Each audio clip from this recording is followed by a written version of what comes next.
su corazón. Así que, hermanos, recordemos lo que dijo el Señor, quiénes somos. La luz del mundo y la sal de la tierra.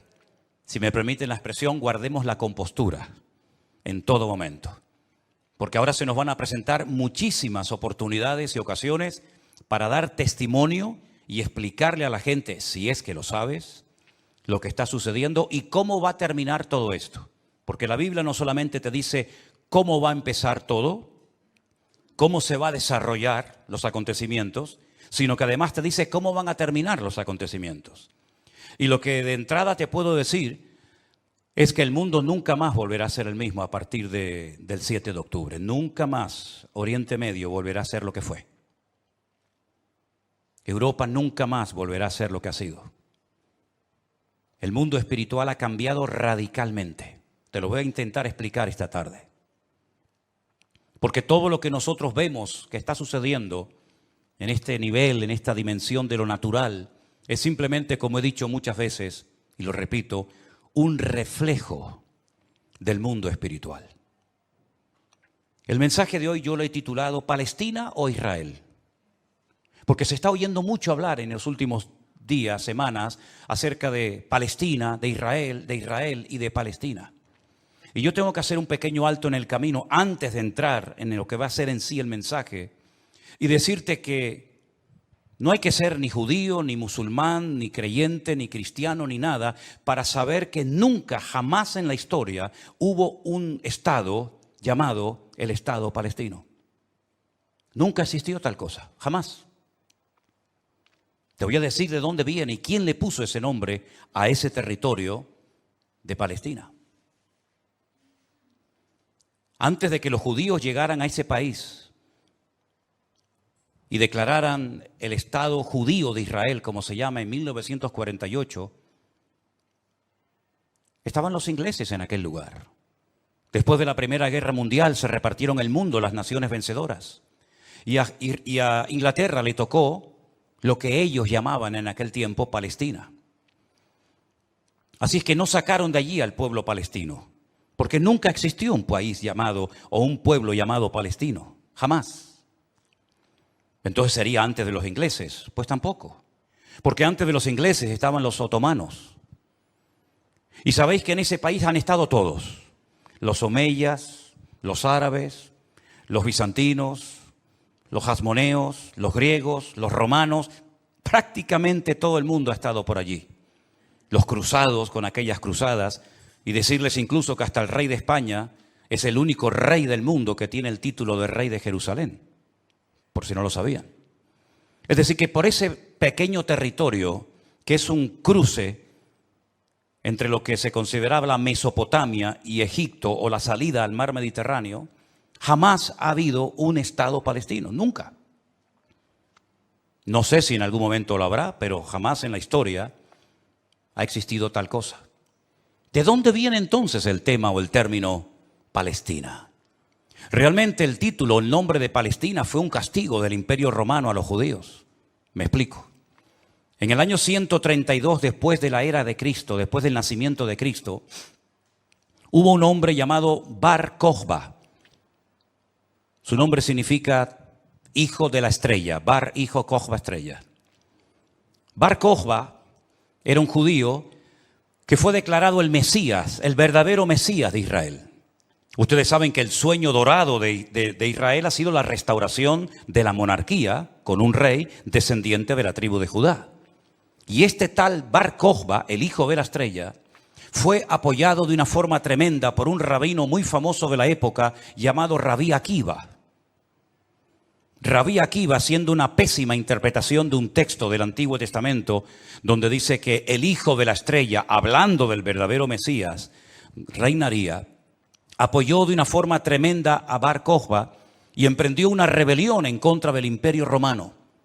Y durante un par de años logró crear, entre comillas, un pequeño, país independiente que era la región o la provincia del sur de Judea. Los romanos no le iban a permitir ni a Bar Kokhba ni a nadie que pisotearan a Roma, que humillaran a Roma. Y entonces se emprendió una matanza, una guerra terrible contra este líder religioso político y lo desmenuzaron. En aquellas guerras se cuenta que murieron más de 580.000 judíos. Una barbaridad. 580.000 judíos perdieron la vida, incluido el Bar Kokhba este. ¿Por qué se produjo esta rebelión? Bueno, hay varios factores, varios motivos. El primero es porque el Imperio Romano había prohibido practicar la Brit Milá, el pacto, la circuncisión. No se podían hacer circuncisiones en Israel y sabéis que eso es algo sagrado, incuestionable.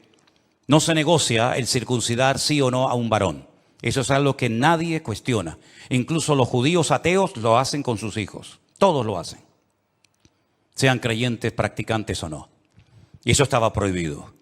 Estaba prohibido la celebración del Shabbat, el día de reposo para el pueblo de Israel en aquel tiempo. Estaba prohibido enseñar Torah, enseñar la ley de Moisés, celebrar las fiestas.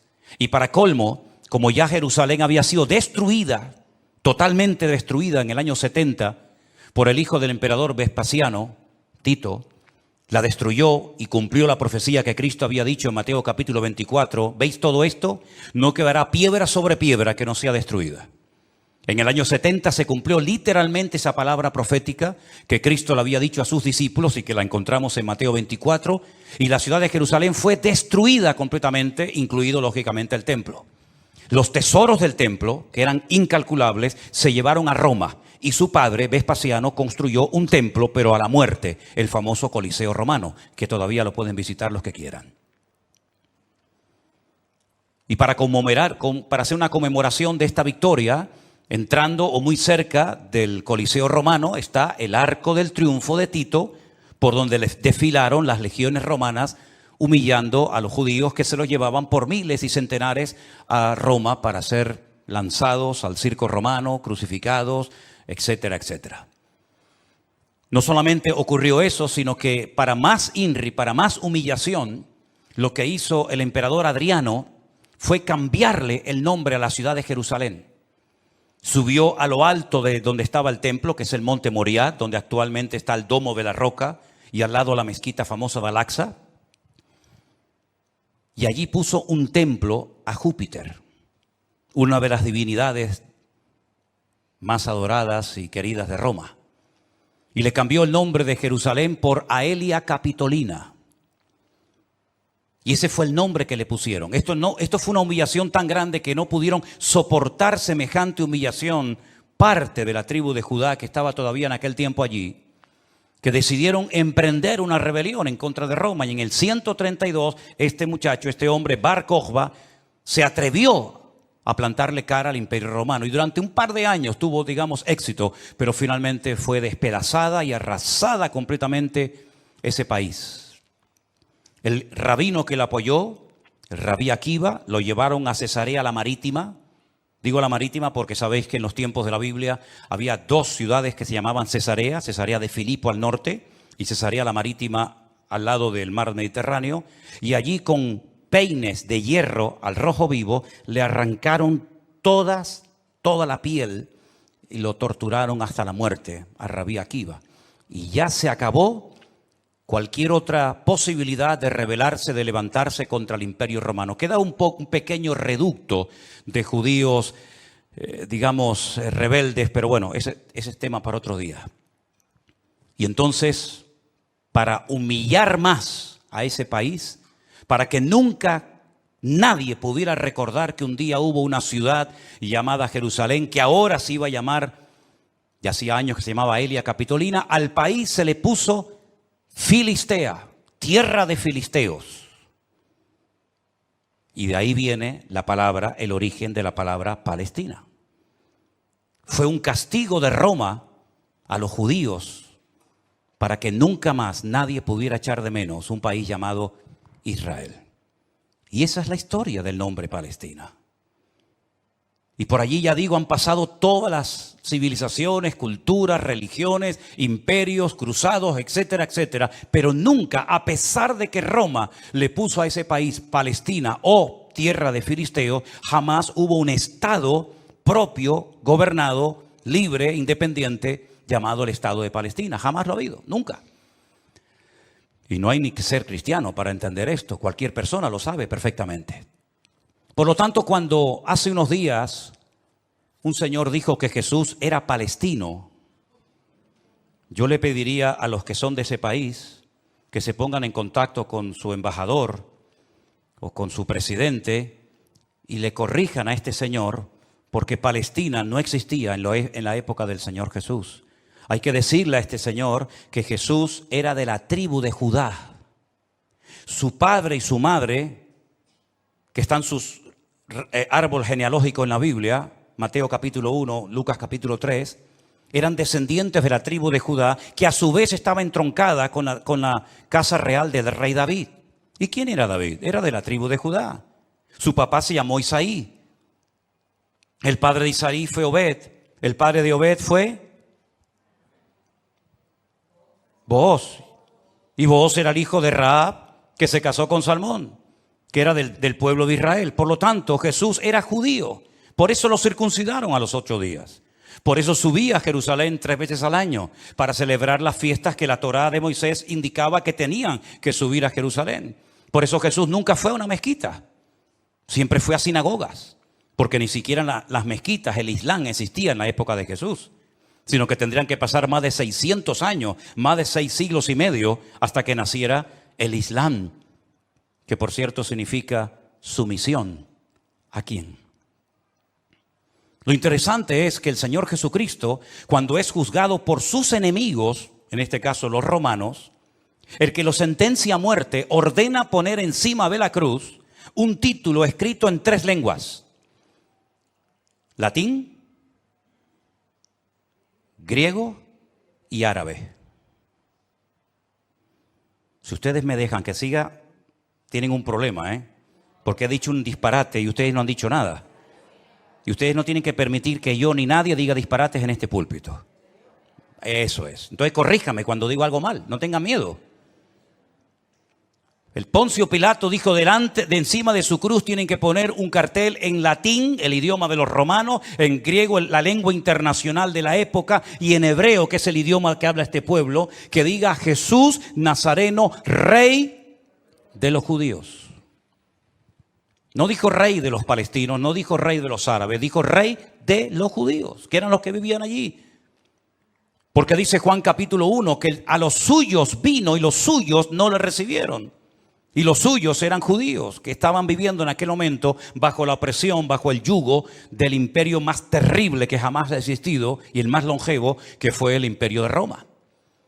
Así que de ahí viene todo esto del nombre Palestina y filisteos y todo esto, queridos hermanos. Pero nunca, repito, ha existido un Estado palestino. Cuando en 1948 las Naciones Unidas decidieron partir el país en 2, Israel dijo, estamos de acuerdo. Si los árabes que en ese momento habitaban en ese país, que la mayoría eran de origen jordano, el país que estaba al lado, porque no sé si saben que, por ejemplo, la explanada de las mezquitas arriba, en el monte Moriat, en el monte de Moriat, eso está bajo protectorado de Jordania. Y cuando tú ves a los ancianos caminando por las calles de la ciudad vieja de Jerusalén, la mayoría de ellos llevan un pañuelo de cuadraditos blancos y rojos, que es el pañuelo de Jordania. Porque Palestina no representa a nadie, sino ellos eran de origen jordano, ¿verdad? Y es interesante notar que Israel en ese año decidió quedarse con los territorios que las Naciones Unidas decidieron darle. Y los árabes dijeron rotundamente no, que yo digo, si hubieran sido listos en ese momento, hubieran dicho, vale, nos quedamos con la mitad y ya con la mitad, ya que es mía, después podemos hacer otro tipo de presiones, pero por lo menos ya tengo la mitad. Y es que si dices que no, al final no vas a tener ni lo que tenías. Durante todos estos años, desde 1948 hasta hoy, ese país siempre ha estado en guerra, o preparándose para una guerra, como dicen allí. Y la cruda realidad es que ese pequeño pueblo ha ganado todas las guerras, no ha perdido ni una. Ha desbaratado naciones tremendamente poderosas con un poderío militar espectacular. Y cada vez que gana, lógicamente, extiende el terreno. No podían entrar los judíos a la ciudad vieja de Jerusalén. ¿Saben la tortura que es para un judío estar viviendo en Jerusalén y no dejarte entrar a la ciudad de Jerusalén y poder acercarte y tocar el Kotel Hamarabí, el muro de los lamentos para orar a Dios? No podían hacerlo. Desde 1948, que entraron allí, hasta 1967, en la guerra famosa de los 6 días, los judíos veían de lejos. Por eso cuando ustedes van a Jerusalén se van a dar cuenta que las casas que están más en alto son las que le permitían al judío poder ver el monte del templo, porque no podían acercarse a tocarlo, ni a mirarlo. Y no solamente desde 1948, desde hace muchos siglos tampoco podían estar allí. Y al final recuperaron la ciudad de Jerusalén. Pero todas y cada una de estas guerras siempre ha cambiado la atmósfera, el mundo espiritual, siempre. Porque algo que tenemos que tener presente es que el mundo natural refleja lo que está pasando en el mundo espiritual, ni más ni menos. Y me gustaría con algunos textos de la Biblia demostrarles que el mundo espiritual es tan real como este mundo en el cual nos movemos tú y yo como pez en el agua. En el libro de Daniel, en el Antiguo Testamento, este hombre está cautivo en Babilonia. Las tribus del sur, Judá y Benjamín, han sido derrotadas, han sido humilladas por las tropas de un tal rey Nabucodonosor. Son llevadas cautivas por 70 años a Babilonia. Algunos se preguntarán, ¿y por qué fueron llevados cautivos a Babilonia justamente 70 años? Bueno, primeramente por su desobediencia, por su rebeldía, por no haber querido arrepentirse. Muchas veces el Señor le mostró a Ezequiel en visión los pecados terribles que ellos hacían en la intimidad, que nadie los sabía, pero que Dios los conocía perfectamente. Y dice que se lo llevaba en visión y le decía, métete por el agujero de esa pared y mira lo que están haciendo ahí adentro, a ver si no son dignos de mi ira y de mi juicio, ¿verdad? Y por 70 años son llevados a Babilonia para que la tierra descanse en una celebración que todavía, en una ley que todavía los religiosos, los agricultores religiosos practican, otros no. Y es la ley de la Shemitah. La Shemitah es una ley que obliga al agricultor, al que se dedica a los labores del campo, a dejar reposar la tierra un año entero. No se puede trabajar la tierra. Nosotros estuvimos este año, creo que fue este año, el año pasado, y veíamos muchos campos muy bonitos, muy bien arados, muy bien trabajados, y otros campos totalmente como abandonados, llenos de malas hierbas, y nos decían, estos son los campos de los agricultores religiosos que no van a trabajar durante este año, por la ley de la Shemitah, que es el descanso de la tierra. Dios preparó un día a la semana para el descanso del hombre, para que usted no sea una máquina de trabajar y trabajar y trabajar, sino que también reconozca que hay un Dios que creó el universo, la tierra, y nos da la familia y los hijos para disfrutar, y no que usted se ponga con 70, 80 o más años de la vida y lo único que ha hecho en toda su vida es pagar deuda, comprar cosas y trabajar ¿verdad? Como un esclavo, y al final se le fue la vida trabajando, cuando el Señor dice, detente, cesa toda actividad y descansa como mínimo tú, tus empleados, tus bestias, tus animales durante un día a la semana.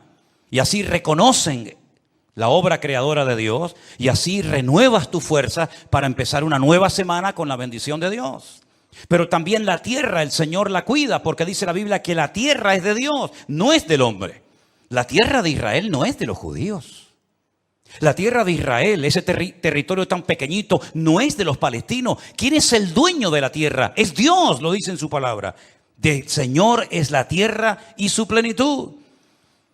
Y dice la Biblia que durante los 490 años que vivieron allí cuando entraron con Josué, nunca cumplieron la ley del reposo de la tierra. Por lo tanto, la tierra necesitaba descansar 70 años. 70 por 7, ¿cuánto es? 490. Después de los 70 años de cautiverio, logran volver otra vez a su país, restauran el muro, restauran la ciudad, restauran el templo, vuelven otra vez a la vida normal, digamos. Pero sin embargo, antes de salir, hay un hombre llamado Daniel que escribió un libro extraordinario, donde él nos habla de cosas que habían ocurrido, que les habían llevado a esta situación terrible, y cosas que iban a ocurrir en el futuro. Pero una de las cosas que Daniel cuenta muy interesante es el conflicto, la guerra, la realidad del mundo espiritual. Por ejemplo, podríamos leer muchos pasajes, pero en Daniel capítulo 10, a partir del versículo 12, la palabra de Dios dice así. Entonces me dijo, Daniel, no temas, porque desde el primer día que dispusiste tu corazón a entender y a humillarte en la presencia de tu Dios, fueron oídas tus palabras y a causa de tus palabras yo he venido. Está hablando con un ángel que se le ha presentado a Daniel, ¿sí? Mas el príncipe del reino de Persia se me opuso durante 21 días. Pero he aquí Miguel, uno de los principales príncipes, vino para ayudarme y quedé allí con los reyes de Persia. Intentaremos explicar esto lo mejor posible. He venido para hacerte saber lo que ha de venir a tu pueblo en los postreros días. Porque la visión es para esos días. No es para el tiempo de Daniel, es para los postreros, los tiempos finales. Mientras me decía estas palabras, estaba yo con los ojos puestos en tierra, enmudecido. Pero he aquí uno con semejanza de hijo de hombre tocó mis labios. Entonces abrí mi boca y hablé y dije al que estaba delante de mí, Señor mío, con la visión me han sobrevenido dolores y no me queda fuerza. ¿Cómo pues podrá el siervo de mi Señor hablar con mi Señor?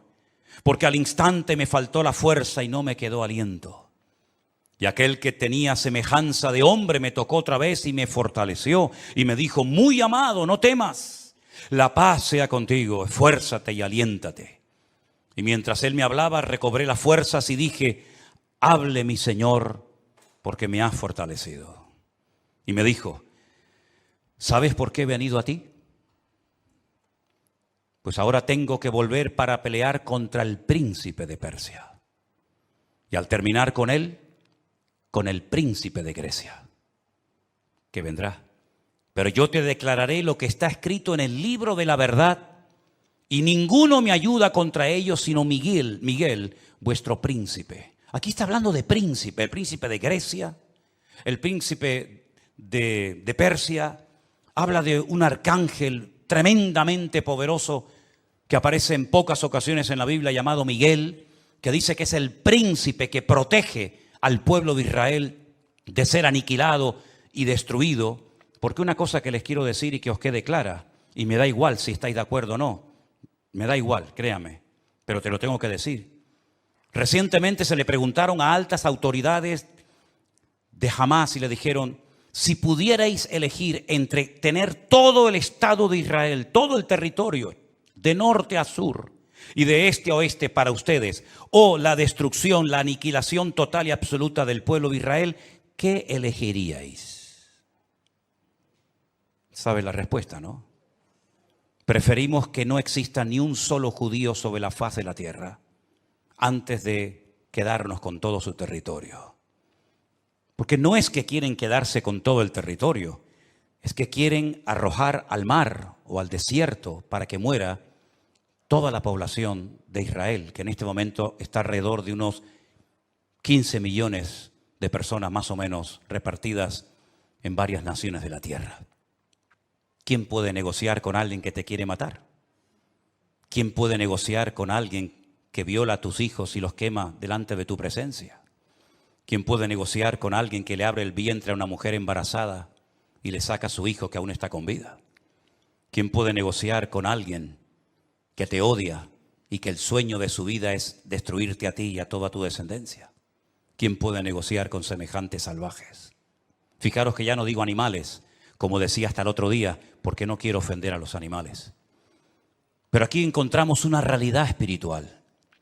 Daniel estaba orando, estaba ayunando por 21 días, 3 semanas seguidas, y la respuesta a su oración no venía la respuesta a su oración. Y finalmente se le presenta un ángel y le dice, desde el primer día que te pusiste a orar, tu oración llegó a la presencia de Dios. Y entonces, ¿por qué no vino la respuesta? Porque el príncipe de Persia se me oponía.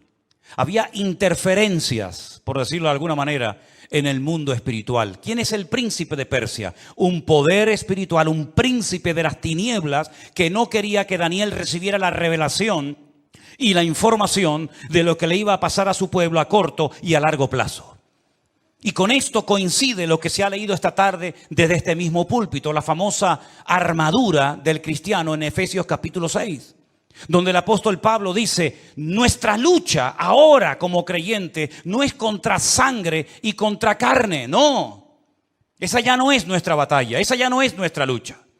Nuestra lucha, que existe y es real, es contra principados y contra potestades, contra los gobernadores de las tinieblas, contra huestes espirituales de maldad en las regiones celestes.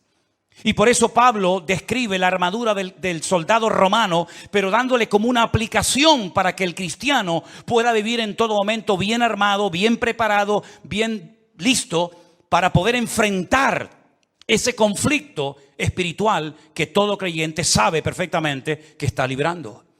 Fijaros que las últimas palabras del apóstol Pablo cuando escribe a Timoteo le dice: he peleado la buena batalla. No ha sido fácil llegar hasta la meta, Me han torturado, me han apedreado, me han puesto en la cárcel, etcétera, etcétera. Y he peleado la buena batalla y he acabado la carrera.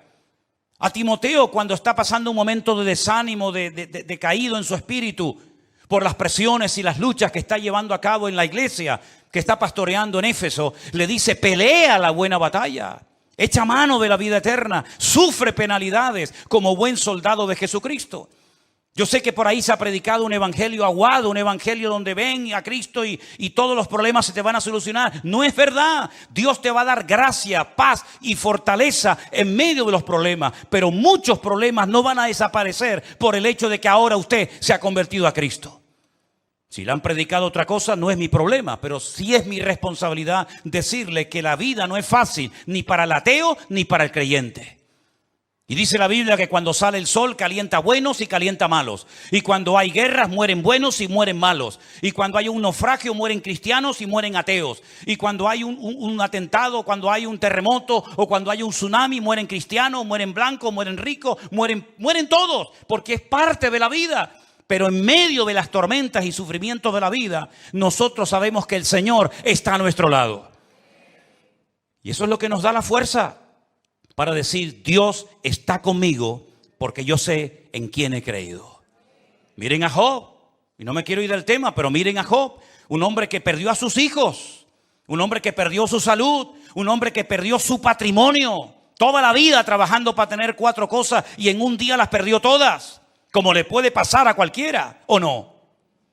Sin embargo, cuando su mujer le dice: maldice a Dios, ¿qué tipo de Dios tienes tú?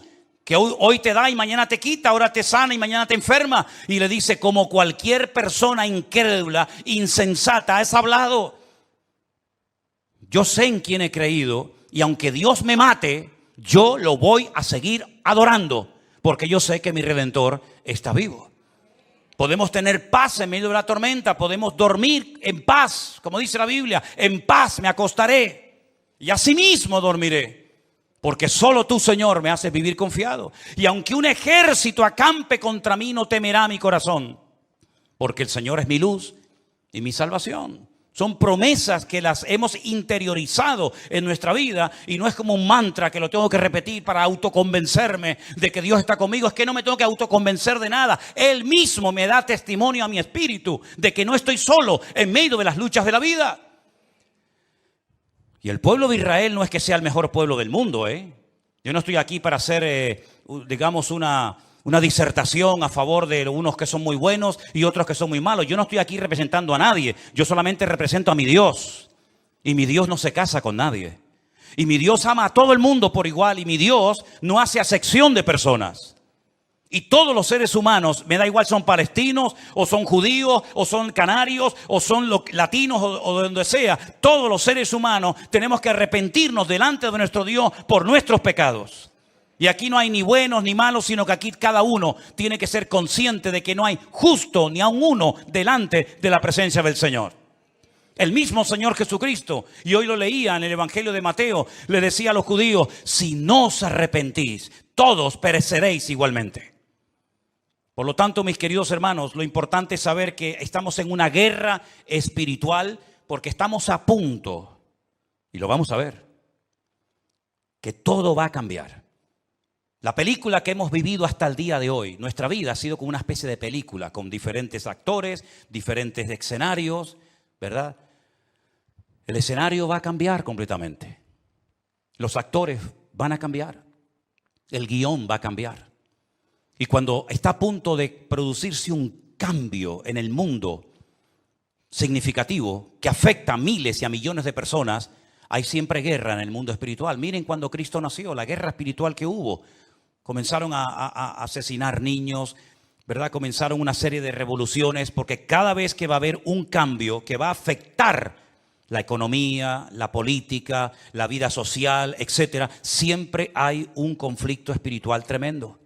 Daniel estaba orando porque quedaba pocos años, poco tiempo, probablemente estaba por el año 68, máximo al 69 de la liberación, ¿verdad?, del pueblo, y Daniel estaba no preocupado, pero sí indagando, leyendo las escrituras, orando y ayunando, porque sabía que se avecinaba, se oteaba en el horizonte un cambio tremendamente significativo. Miles de personas por fin iban a poder volver otra vez a su país. Iba a haber una masa de gente que iba a ir de un lugar a otro. Y esos cambios, hermano, no se producen por casualidad. Esto que estamos viendo, que ayer llegaron 1000 al Hierro, el otro día 600 a Lanzarote, el otro día no sé cuántos al Hierro, todo eso no es producto de la casualidad. Satanás está cambiando la escena mundial. Y lo vamos a notar en pocos días, en pocas semanas. Esto va a ser completamente diferente. Y los que tengamos la oportunidad y el privilegio de volver a Israel, porque vamos a volver a Israel, no nos vamos a encontrar al Israel que hemos conocido por más de 20 años. Nos vamos a encontrar a la gente de una forma diferente, una actitud diferente, una atmósfera completamente diferente, porque estamos en una guerra espiritual tremenda. Cuando se lee la famosa armadura del cristiano, se enfatiza mucho que la espada es la palabra de Dios, el yelmo o el casco del soldado representa la salvación, el escudo representa la fe. Pero si ustedes prestan atención a esa armadura de la cual Pablo nos está hablando aquí en Efesios capítulo 6, lo primero que él hace cuando escribe la carta es orar para que los ojos de vuestro entendimiento sean alumbrados y tengáis espíritu de sabiduría y de revelación en el conocimiento de Él. Pablo dice que a los incrédulos Satanás les cegó el entendimiento. Y uno dice, ¿cómo? ¿Cómo es posible que gente tan inteligente, capaz de hacer cosas tremendas, cuando le hablas de la Biblia no se enteran de nada? Son como ciegos, como analfabetos espiritualmente hablando.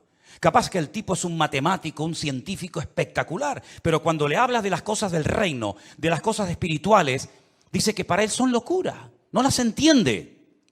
Yo incluso he hablado con muchísimos rabinos judíos que se saben libros de memoria de la Biblia y les he hablado, por ejemplo, de Daniel y me dicen literalmente, no entiendo lo que estoy leyendo, no lo entiendo. Uno se queda sorprendido porque se cumple lo que dijo Isaías. Dale esto al que sabe leer y te dirá, no lo entiendo. Y Pablo dice que esta armadura representa la verdad, la justicia, la paz, la fe, la salvación y la palabra de Dios. Fíjate qué palabras tan interesantes. Dice que ceñid vuestros lomos con la verdad, con la coraza de justicia, calzados los pies con el apresto del evangelio de la paz, coger el escudo de la fe, tomad el yelmo de la salvación y la espada del Espíritu, que es la palabra de Dios. Estas 6 cosas, estos 6 elementos están en el punto de mira de Satanás para arrancarlos de nuestra sociedad de un plumazo. Quiere cambiar la verdad en mentira y convertir la mentira en verdad.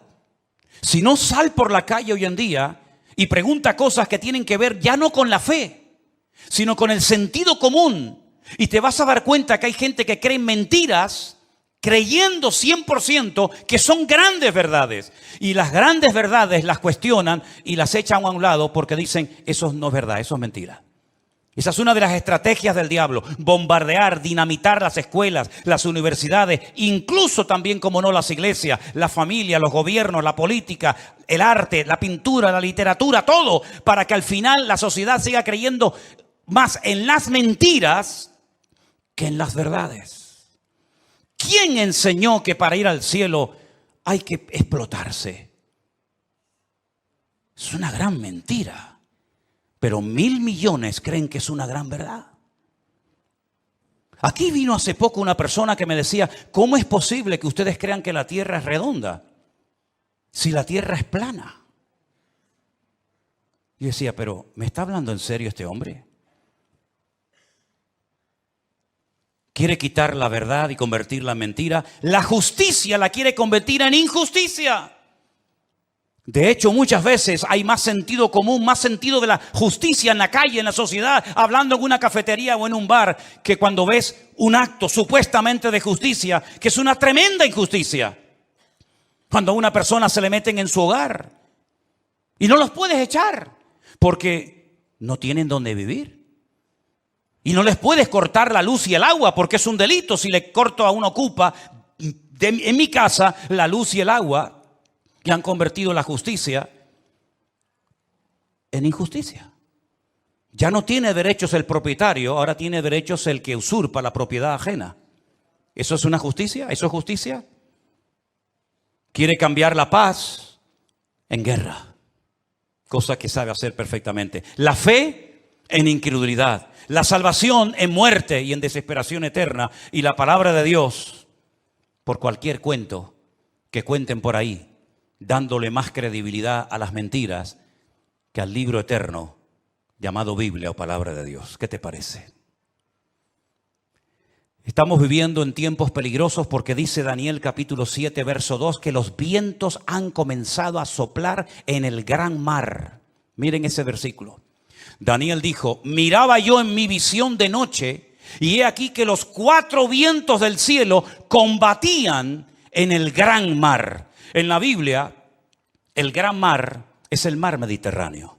Es el mar que toca muchos países europeos y también del norte de África. ¿Y de dónde se levantará un personaje siniestro que tendrá un poder tremendo? Económicamente hablando, políticamente hablando, económicamente hablando, del antiguo territorio que ocupaba el reino de Roma. Todo lo que es el norte de África, parte de Oriente Medio y todo lo que es Europa, hasta lo que se conoce como finis terrae, el fin de la tierra para los romanos hace 2000 años. Y dice que en ese gran mar, él vio como 4 vientos, que son demonios, comenzaban a soplar de tal manera que comenzaron a levantarse animales. El resto del capítulo no lo voy a leer, pero dice que comenzaron a levantarse animales. Se levantó un leopardo con alas, se levantó un oso con unas costillas en la boca, se levantó un león con alas, se levantó una bestia indescriptible de esa zona donde soplaban los 4 vientos. Y comenzaron a levantarse esos animales que representaban imperios, poderes políticos que iban a afectar la vida de miles y de millones de personas a lo largo de la historia. ¿Cómo podía saber ese hombre cuando todavía no existían ni los medos persas, ni los griegos, ni los romanos, que se iban a levantar esos imperios siglos antes de antelación? Es que la Biblia se anticipa en el tiempo y en el espacio, demostrando que Dios es un Dios veraz y que siempre sabe lo que va a suceder porque Él controla la historia. ¿Cuántos dicen amén? Y vemos varios vientos en la Biblia. No tengo tiempo para extenderme en todo esto, pero ¿cuál fue el viento que destruyó la barca de Pablo o el barco de Pablo? ¿Cuál fue el viento ese? Es el viento que golpeó contra un creyente, contra un representante del cuerpo de Cristo, el Euroclidón. El Euroclidón destrozó la nave de Pablo y Pablo tuvo que ir a tierra a calentarse y a salvar la vida. Ese viento soplará. Son nombres de la mitología griega.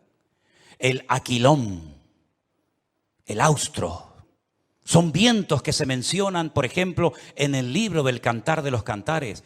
Métanse y estudien las direcciones de estos vientos. Generalmente los vientos, depende del viento, suelen ir en una misma dirección. Pero llegará un momento en el que se producirá como una especie de huracán, ¿verdad? Donde hay vientos de norte, de sur, de este, de oeste. Y es imposible navegar de esa manera. Es imposible navegar con 4 o 5 vientos diferentes. Y eso es lo que va a pasar en los últimos tiempos. Representa la lucha del mundo espiritual con nombres de vientos. Con nombres de vientos que aparecen en la Biblia. Y esos vientos se van a llevar a cabo en una zona geográfica en la que tú y yo también vivimos. Y por eso Europa va a ser afectada grandemente en los últimos tiempos. ¿Qué es lo que hay detrás de todo esto? No es una lucha de unos contra otros simplemente. Es una lucha de Satanás contra Dios y su palabra. Ni más ni menos. ¿Quién puede más? ¿Alá o el Dios de ustedes? ¿Quién puede más? ¿El Corán o vuestra Biblia o Torá? Es una lucha de tipo espiritual.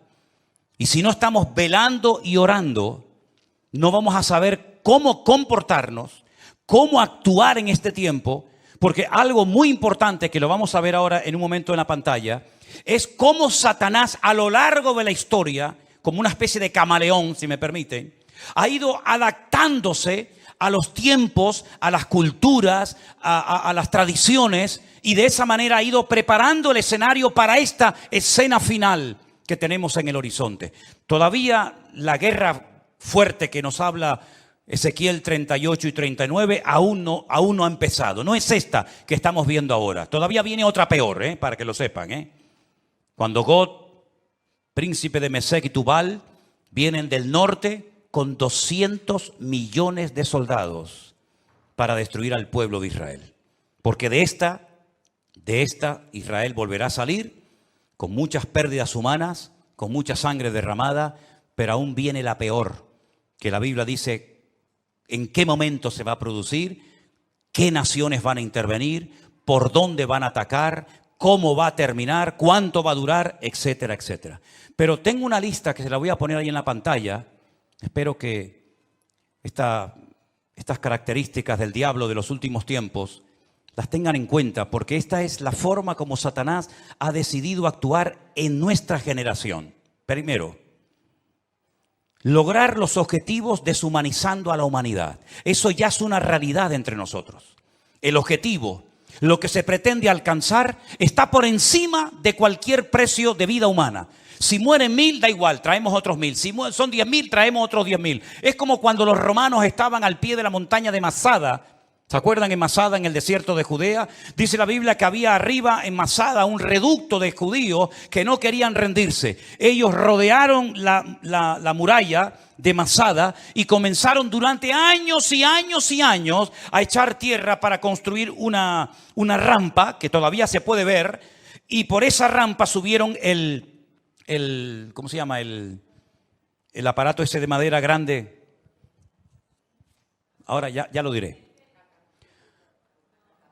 4 años preparando esa rampa para poder subir arriba. Dice la Biblia que la iglesia es columna y baluarte. Ahí está, ya me vino. El baluarte. El baluarte era esa torre de madera que iban arrastrando los esclavos. Dentro iba llena de soldados y cuando llegaba arriba se abrían las compuertas y salían para atacar. 4 años preparando esa rampa de tierra. ¿Cuántos murieron? Miles. Muchos de los que estaban trabajando al pie de la montaña eran familiares, conocidos, vecinos o amigos de los que estaban arriba, rodeados por las legiones romanas. Hay una película de Peter O'Toole que se llama Masada. Véanla para que vean la historia. Qué interesante. Mataban a 200, 300 esclavos, traían más y traían más. El objetivo es lo principal. No importa cuántos mueran para alcanzar el objetivo. Esa es una estrategia del diablo que le está saliendo de maravilla. Y es la misma estrategia que están utilizando estas personas hoy en día. El fin justifica a los medios. La vida humana no tiene ningún valor. El objetivo es lo principal. Número 2. La ambición prevalece por encima del respeto a la vida. Voy a conseguir mi objetivo y alcanzar mis metas a toda costa. Me da igual si tengo que torturar, matar, me da exactamente igual. La ambición, la arrogancia de mi corazón es tan poderosa, es tan fuerte, que si tengo que hacer lo que haga falta, lo hago. Número 3, alcanzar lo divino olvidando lo humano. Si para ir al cielo y tener las 90 que dicen que voy a tener allá arriba, tengo que asesinar a todos estos, estoy dispuesto a hacerlo, porque lo divino, lo que yo creo que es lo divino, prevalece sobre lo humano. Una estrategia diabólica terrible. Cuando hace unos días vi en un reportaje que hicieron y le preguntaban a unos niños de entre 8 o 10 años, ¿qué quieren ser cuando sean grandes? Y decían, nosotros queremos ir al cielo. Por eso queremos prepararnos y convertirnos en mártires. Una criatura que lo que tiene que hacer es jugar y disfrutar de la vida. Lo divino ha desplazado toda racionalidad o todo raciocinio. Es el mundo al revés. La tecnología de la desinformación. España es número 1 en esto, España es capaz de ponerte una imagen que no tiene nada que ver con lo que está hablando. De hecho, ha habido a veces en varias cadenas de televisión en España que están hablando de un conflicto X, de una situación cualquiera que sea, y ponen unas imágenes de hace años que no tiene absolutamente nada que ver con lo que ellos están contando en ese momento. Como tienen el poder de quitar, de poner, de añadir, de etcétera, y cuando venga la inteligencia esta que llaman, ¿cómo es?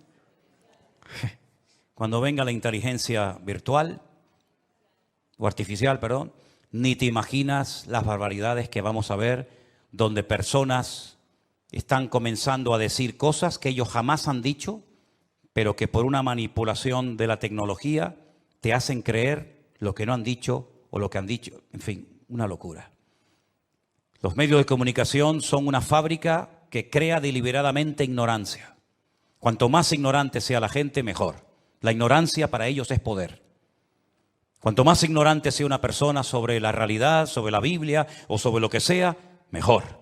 Creación deliberada de ignorancia. Sembrar confusión, toda la que se pueda y más, engañando deliberadamente a la gente.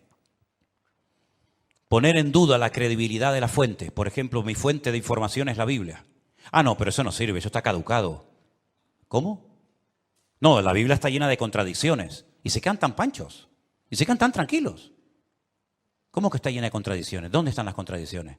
No, eso está lleno de eso no, esta no es la Biblia verdadera.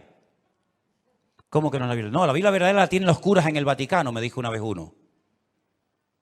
Es decir, tiran por tierra la fuente, la fuente mía no vale, la que vale es la tuya, la de internet, que te metiste anoche, leíste no sé qué. Esa es la verdadera, que ahora nos están fumigando.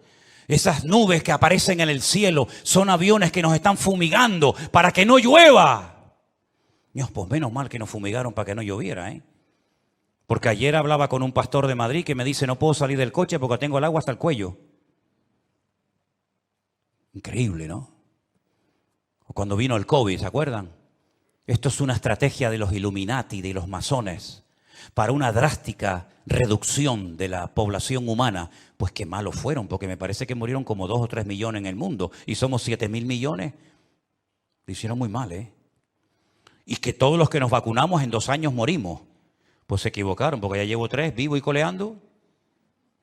Pero en fin, esta fuente no vale, la que vale es siempre la de ellos. Negar los hechos. No, eso no fue así. Eso no fue así. Tengo imágenes del satélite, donde se ven desde los satélites cómo lanzan los distintos cohetes. Y más de 550 cohetes lanzados desde la Franja de Gaza, no uno como el del otro día, 550 cohetes han caído dentro de la Franja de Gaza. No, pero eso es manipulación. Eso es manipulación.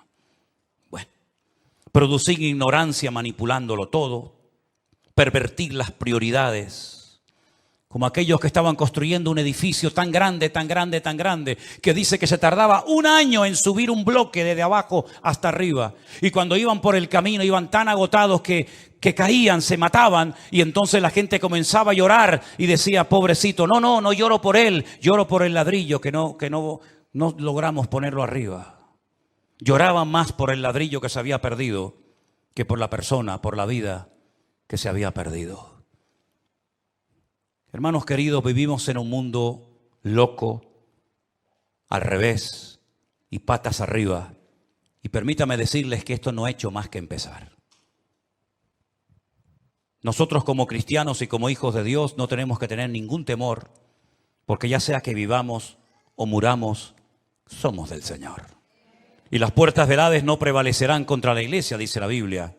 E Israel no porque sea el mejor país del mundo, sino porque Dios tiene un pacto y unas promesas con ese pueblo, y Dios lo hace por honor a su nombre, va a proteger a esa nación. Dios ama a todo el mundo por igual, y todo el mundo necesita arrepentirse y humillarse delante de la presencia del Señor, porque aquí el gran problema es que al Señor Jesucristo lo rechazan por todas partes.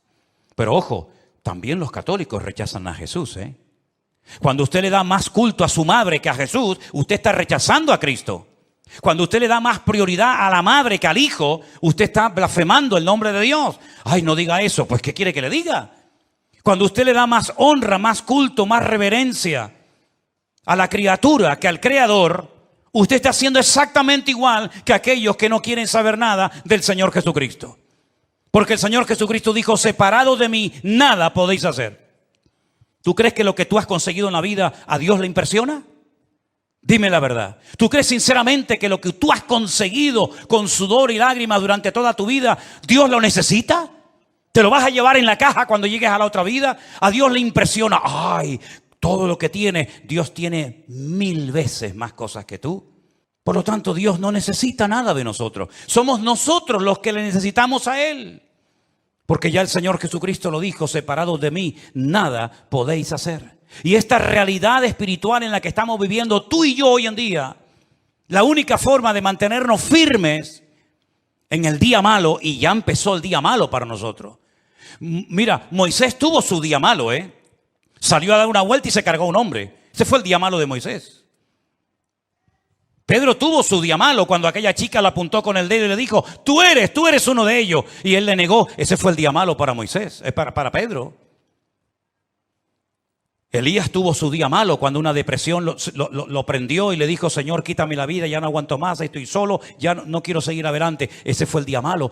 Adán y Eva tuvieron su día malo en el huerto del Edén. Pero tarde o temprano todos tendremos nuestro día malo.